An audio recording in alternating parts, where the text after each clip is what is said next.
नमस्कार, स्वागत है आपका डीपी के न्यूज में। मैं हूं आपके साथ अदिति। पंजाब, हरियाणा और पश्चिमी उत्तर प्रदेश के कई हिस्सों से आए किसान दिल्ली बॉर्डर पर जमा हैं। सिंघू बॉर्डर पर बैठे किसानों को आज 13 दिन हो गए हैं। आज भारत बंद का आह्वान किया गया था, जिसका असर पूरे देश में देखने को मिला। वहीं विपक्ष जहां इस बहाने सरकार पर निशाना साधने में जुटी है, तो सरकार इसे किसानों के हित वाले कानून बता रही है। लेकिन किसान अपनी मांगों पर अड़े हैं कि तीनों कानून वापस लिए जाएं।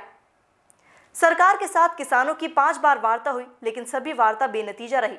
उसके बाद आज भारत बंद का माहौल बना। क्या है ये तीनों कानून और क्यों किसान इसके विरोध में है? आइए जानते हैं इन तीनों कानूनों के बारे में।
कृषक उपज व्यापार और वाणिज्य कानून 2020।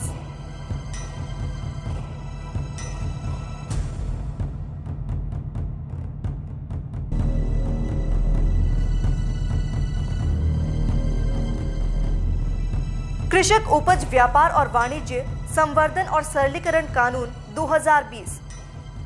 इस कानून में एक ऐसा इकोसिस्टम बनाने का प्रावधान है जहां किसानों और व्यापारियों को राज्य की एपीएमसी यानी एग्रीकल्चर प्रोड्यूस मार्केट कमेटी की रजिस्टर्ड मंडियों से बाहर फसल बेचने की आज़ादी होगी।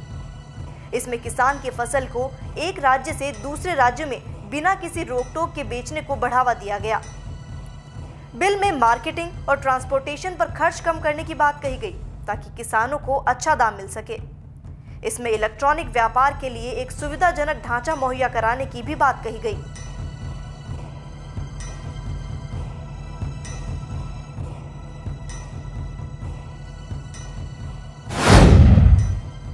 कृषक सशक्तिकरण और संरक्षण, कीमत आश्वासन और कृषि सेवा पर करार कानून 2020।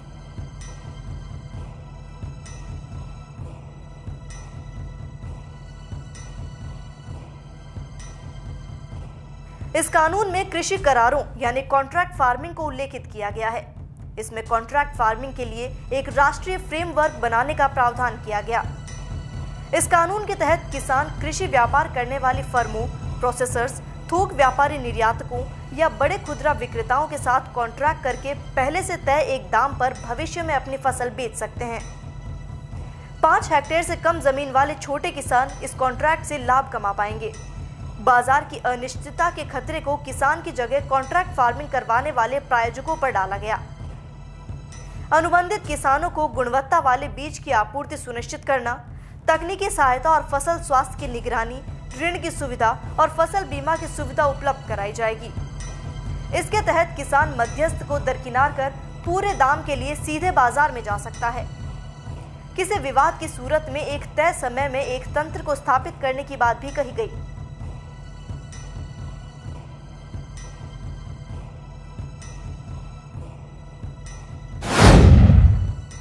आवश्यक वस्तु संशोधन कानून 2020।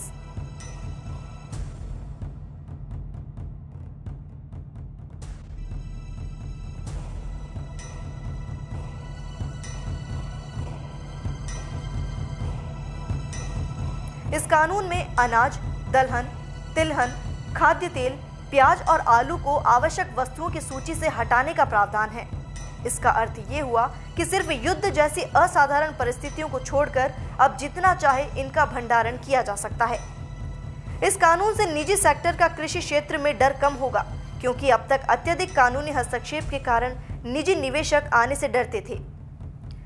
कृषि इंफ्रास्ट्रक्चर में निवेश बढ़ेगा, कोल्ड स्टोरेज और फूड सप्लाई चेन का आधुनिकीकरण होगा। यह किसी सामान के मूल्य की स्थिरता लाने में किसानों और उपभोक्ताओं दोनों को मदद करेगा। प्रतिस्पर्धी बाजार का वातावरण बनेगा और किसी फसल के नुकसान में कमी आएगी। यह है वो तीनों कानून जिसे लेकर किसान परेशान है और देश में बवाल मचा है। किसानों को चिंता है कि इन कानूनों की वजह से कृषि क्षेत्र में पूंजीपतियों या कॉरपोरेट घरानों के हाथों में चला जाएगा और इसका नुकसान किसानों को उठाना होगा। जिन उत्पादों पर किसानों को एमएसपी नहीं मिलेगी, उन्हें वो कम दाम पर बेचने को मजबूर हो जाएंगे।